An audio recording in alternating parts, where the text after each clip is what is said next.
안녕하세요. 오늘은 우리 아이의 자존감에 대한 영상을 찍어보고자 합니다. 오늘 영상을 도와주실 특별한 분을 모셨습니다. 박사님 안녕하세요. 네, 안녕하세요. 저희 시청자분들에게 한번 소개를 잘 부탁드립니다. 저희가 잘 부탁드립니다. 네.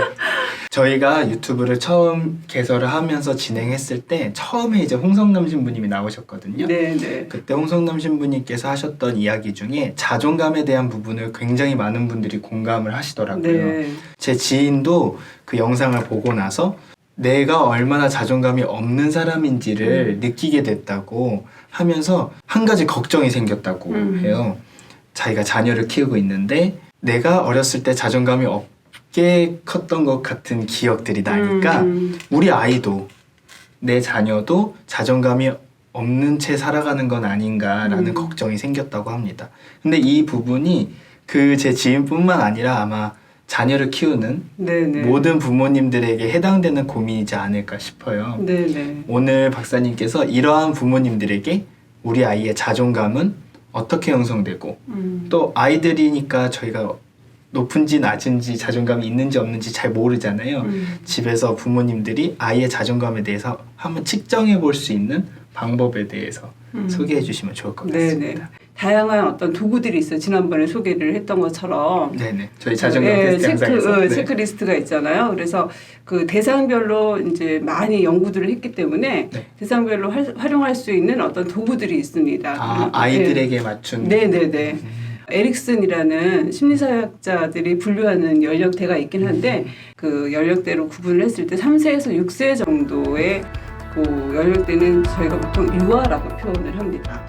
이때는 우리가 보통 자기에 대한 자기 존중감이 굉장히 높아요. 과대평가를 하는 경향이 없지 않아 있습니다. 우리가 어린 시절을 생각해 보시면 다 이쁘잖아요. 자기 스스로 나는 좋아, 나는 이뻐. 그렇죠. 예, 뽐내고 그런 것들. 공주옷도 있고. 예, 그렇죠. 왕자가 되고 만화의 주인공도 되고 그런 것처럼 그 시기에는 자기를 존중하는 자존감이라고 소위 말하는 부분이 굉장히 과대평가되는 부분이 없지 않아 있다라고 학자들이 이야기하고 있고 사실은 그 시기에 유아 시기에 자존감을 체크할 수 있는 척도지는 없습니다.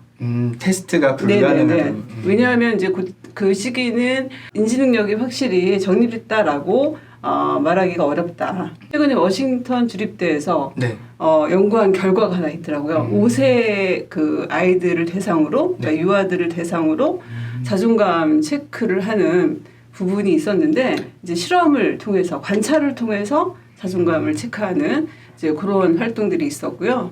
유아들하고 관찰하는 선생님하고 이제 친밀하게 라포라고 저희가 보통 말하는 신뢰관계를 좀 형성한 다음에 그 다음에 실험을 하게 됐는데 선생님하고 뭘 했냐면 이제 깃발들을 여러 가지 색깔별로 깃발들을 여러 가지를 이제 둔 모형들을 주고요. 내 깃발, 그러니까 나를 상징하는 어떤 깃발, 내 거, 너 거 이렇게 이제 구분을 하는 작업을 계속 했습니다. 여러 번. 그리고 나서 다음에 면담을 할 때 버튼 누르는 연습을 하게 하죠. 그래서 예를 들어 내 깃발이 딱 들어지면 예를 들어 빨간 깃발이 딱 들어지면 오른쪽 버튼을 누른다거나 그리고 또 내 깃발이 아닌 다른 깃발이 들려졌을 때는 왼쪽 버튼을 누르는 이제 그 활동을 계속합니다. 요즘은 이제 컴퓨터 작업을 많이 하니까 그래서 그 작업을 해서 아이들이 거기에 익숙해지면 그 다음에 언어 카드라고 하는 단어 카드를 이제 보여주면서 긍정적인 단어들 예를 들어 뭐 따뜻한, 행복한, 이쁜, 착한 이런 긍정적인 단어 카드가 나왔을 때 오른쪽 버튼을 누르는 거 다시 말해서 내 깃발의 버튼을 누르는 거 저 단어들이 그렇죠. 내 거가 이미지. 맞나? 그렇죠. 그래서 그 작업을 한 5번 정도를 반복적으로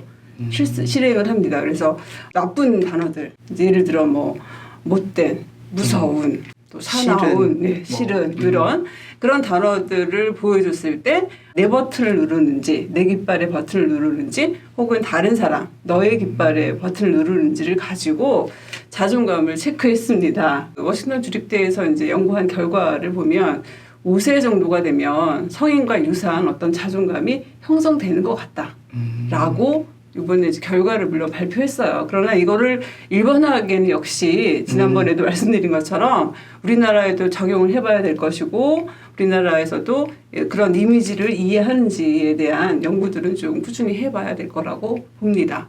박사님 그러면 제가 이 영상을 보시는 분들이 집에서 이 방법을 만약에 따라해 보신다고 하면 네네. 아까 설명하셨던 것처럼 아이의 색깔을 먼저 고르는 놀이를 조금 충분히 한 다음에 네네네네. 그리고 아이가 나의 색깔, 네. 남의 색깔을 하나 구분할 수 있는 방법을 한 다음에 긍정적인 단어들 그리고 부정적인 단어들에 자기의 그 색깔을 거기다가 넣을 수 이렇게 있는 하는 네. 그렇죠. 그런 것도 괜찮을 것 같아요. 그 카드를 네. 미리 만들어 놓고 요즘은 이제 그림 카드들이 워낙 많이 잘 돼 있거든요. 네네. 단어와 뒤를 딱 뒤집으면 이제 그림 이미지가 있거나 있는 사진이 있거나 네네. 하는 이런 카드들이 잘 나와 있으니까 이제 그 작업을 하면 좋을 것 같은데 이때 좀 위험한 거는 내 거와 내 거 아닌 것으로 구분하는 게 좋을 것 같아요. 아 예, 뭐 예를 들어 특정 누군가가 친인척을 아니라? 하면 네네. 이미지가 이미 형성이 되어 있을 경우에도 네. 거기에 영향을 미칠 것 같습니다. 그러니까 내 것 그리고 과 내 내 것이 것이 아닌 것 것을 구분하는 를 연습을 구분하는 게 먼저 좋을 하고. 것 같고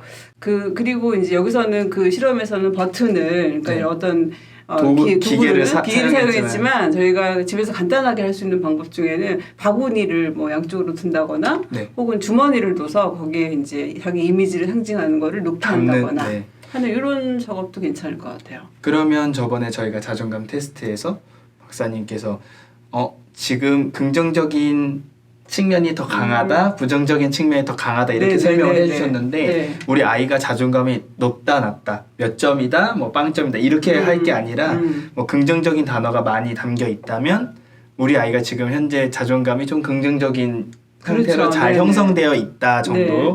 혹은 부정적인 게 많다면 우리 아이가 지금 자존감이 좀 약한 결여되어 있는 편이구나 정도로 보면 좋을까요? 그렇죠.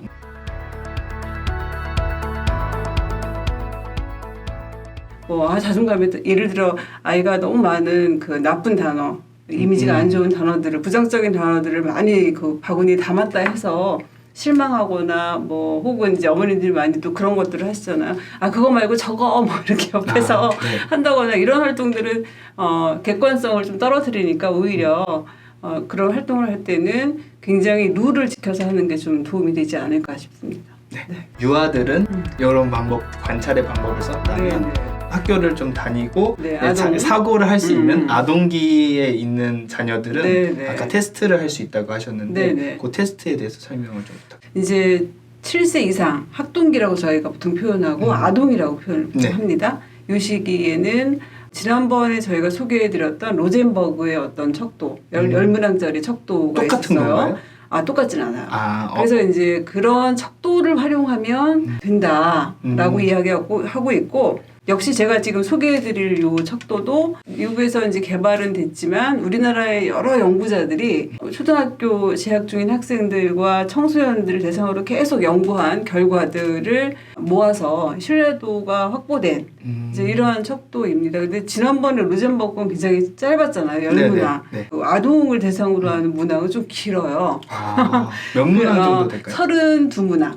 그렇게 많지는 네, 뭐 굉장히 많지는 않지만 이제 옆에서 도움을 주셔야죠. 부모님이 도움을 끝까지 할 수 주신다거나, 있게끔. 예, 그렇죠. 굉장히 깊이 생각하고 또 하루를 뭐 넘긴다거나 이렇게 하는 거는 사실 바람직하지 않다고 말씀을 드렸잖아요. 그래서 이번에 이 이제 척도를 할 때도 부모님이나 선생님이 옆에서 같이 이제 도와주면서 좀 빠르게 할 수 있게끔 빠르게 진행할 수 있도록 도움을 주는 것이 좀 중요한 어떻게 보면 팁입니다. 네. 이 척도를 활용할 수 있는. 요거 저희한테 자료를 네, 드릴게요. 네, 그러면 아마 이걸 영상을 보시는 분들이 네. 그냥 집에서 편하게 다운받아서 네. 자녀들에게 너무 깊이 고민하지 말고 그렇죠. 빨리 해볼 수 있게끔 조금 유도를 하고 네. 그래서 이제 박사님께서 안내해 주시는 그 디렉션대로 체크를 해서 그렇죠. 점수를 내보면 네네. 그럼 우리 아이가 몇 점이구나 그렇죠. 알 수 있는 걸까요?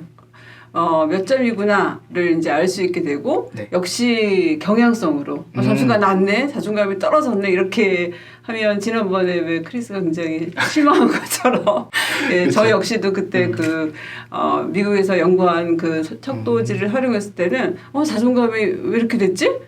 좀 요즘 안 좋은가 봐. 저 스스로도 그렇게 해석을 해버리는 경우가 없지 않아 있었거든요. 네. 이제 그렇게 하면 또 자녀에게 부정적인 또 자극을 줄 수 있으니까 네. 그거보다는 우리 아이가 요즘 자존감이 좀 떨어지고 있구나. 무슨 일이 있나 이제 이런 것들을 좀 오히려 생각해보는 계기를 삼으시면 좋을 것 같고, 이 도구는 32문항이긴 한데 사실 이제 항목들을 좀 분류를 해놨어요.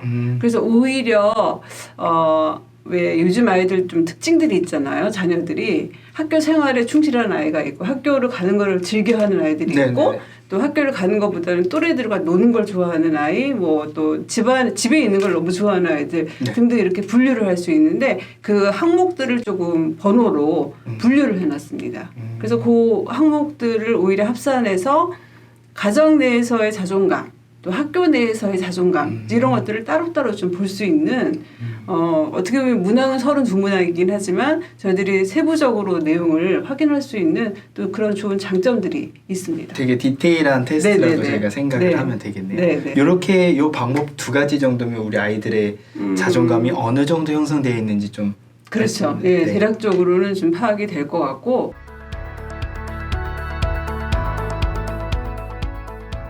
저희가 이 자존감은 사실 체크하고 그 점수를 가지고 이제 쭉 관찰하는 거거든요. 그러니까 예를 들어 뭐 100점 만점에 50점이 나오면 그 사람은 평생 태어나서부터 죽을 때까지 50점으로 가는 것이 아니라 계속 변화하는 거기 때문에 관찰을 쭉 해주는 것이 좀 필요하다. 저기 502호의 애 점수는 뭐 78점인데 우리 너는 왜 12점밖에 안 되니 이런 그렇죠, 상황을 그렇죠. 만들 게 아니라 그러면 이제 네. 너무너무 심각해지죠. 이 네. 테스트가 시험이 네. 안 되기를 바랍니다. 네네.